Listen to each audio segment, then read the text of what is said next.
When we talk about economics in America, it's not just income and wealth disparity, it's not just low wages, it's not only a disappearing middle class, it's the structure of American society.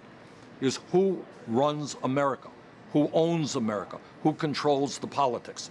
So it's not just saying, oh, isn't it terrible that somebody has billions of dollars? Not what I'm talking about.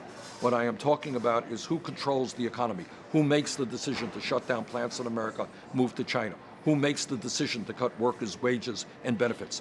Have you started thinking about, in your own mind, what it would actually be like to be president of the United States and preparing yourself mentally for that? I mean, have I started writing my inauguration speech as opposed to the speech I have to give tomorrow? Look, the answer is yes. And, it is a very sobering thought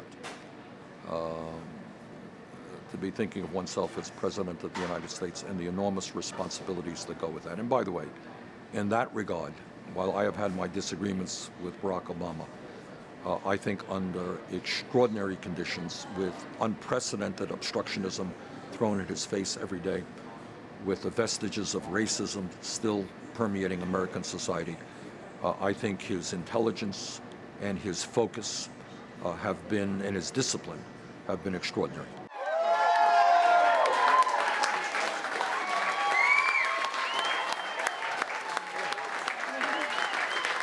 How would you like to make political history? Why not? What else do we have to do in our lives, right? So what we are trying to do is to revitalize American democracy, to create the very radical idea that maybe in America we should have a government that represents ordinary people rather than a handful of very wealthy people. This campaign is not about me. Media focuses on personality, my beautiful hairdo. Notice how neat my suit is, etc. Nor is it about Hillary Clinton, and dare I say it, it's not even about Donald Trump. I know, hard to believe. But this campaign, and I mean it sincerely, it's about you, it's about your kids, it's about your parents, it's about the future of this country.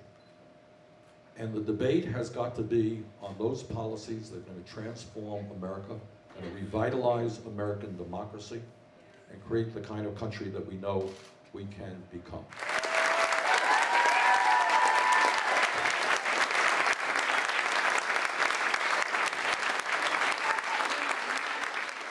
Who is your favorite Republican in Congress? You want me to destroy somebody's good reputation? You want me to have a situation where his opponent will be running 30-second ads against him? You know what? For that reason, I'm not going to give you the answer. Oh, man. No, I mean, that's the reality. I have friends who I have worked with, who I like. But if I say that, that becomes then a 30-second ad against that person. That's the reality.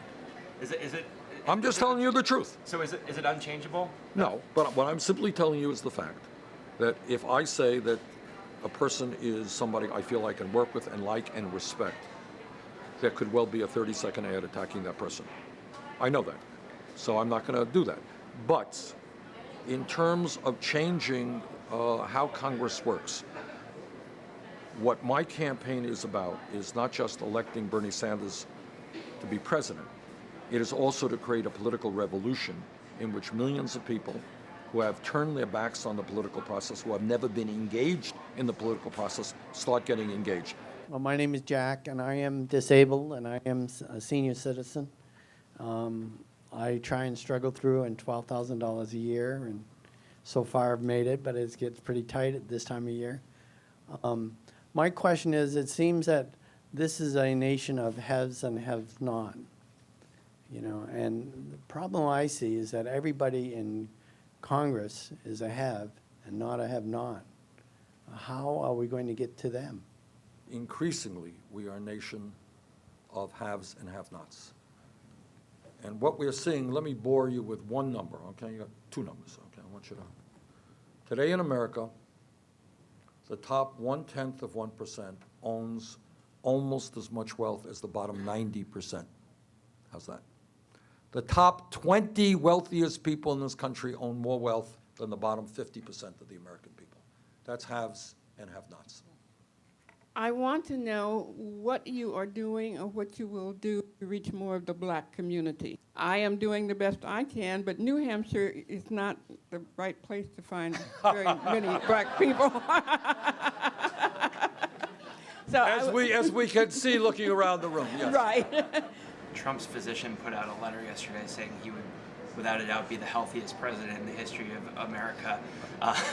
In addition to being the smartest, the nicest, the bravest, Most humble. the most humble. Yes.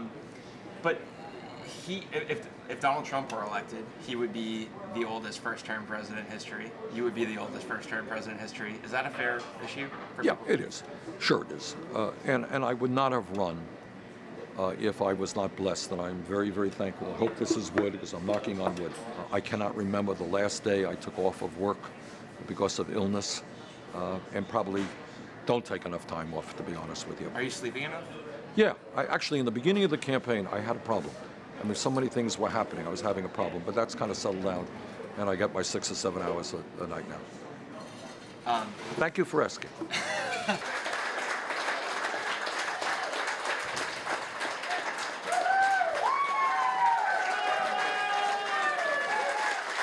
We have hundreds of thousands of volunteers, including many thousands here in New Hampshire. We've got a great organization right now. Based on the latest serious polls in Iowa, we're within striking distance of Secretary Clinton.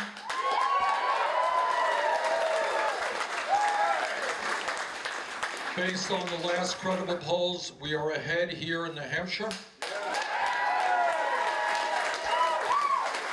Look, I understand that Secretary Clinton has a lot of experience. That's true. I was not Secretary of State for 4 years. But I think I have pretty good judgment. First Gulf War, I voted against it. I think that was the right decision. War in Iraq, I voted against it. History will call it absolutely that was the right vote. Secretary Clinton voted for it. In issues like Libya and regime change, it's very easy to talk about and, in fact, remove awful dictators like Gaddafi. Which is what Secretary Clinton did do. Problem is that she forgot to be thinking about what happens the day after Gaddafi is gone, and the kind of vacuum that is created and the kind of opportunities that exist for ISIS to grow very significantly in Libya. So I think it's not just regime change. I'm not a great fan of regime change without thinking about the consequences, the unintended consequences of that. I think that judgment and my history regarding those issues makes me a better commander-in-chief.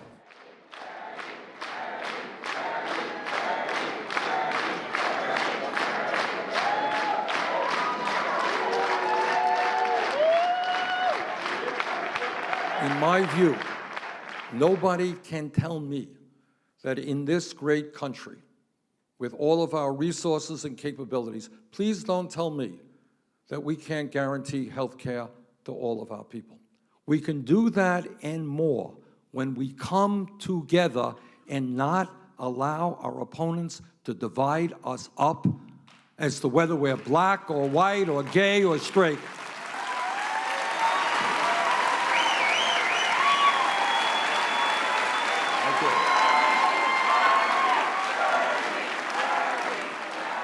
I'm not going to tell you that every day I enjoy doing it. But most of the time I do. There are a lot of, what I have been able to experience in this campaign is something that very few people can, and that is going all over the country, talking to all kinds of great people. People are doing fantastic things, and that has been not only a source of inspiration for me, but something I've enjoyed very much. You have great smiling eyes. Wow, that's the first time somebody has said that. Thank you. Has anyone ever said, "Can I have a hug?" That they have said. And can I have a selfie? That they have said a few thousand times. Can Let's we? do that, yes. Well, you know what? I'm bad at that. Can we just do that?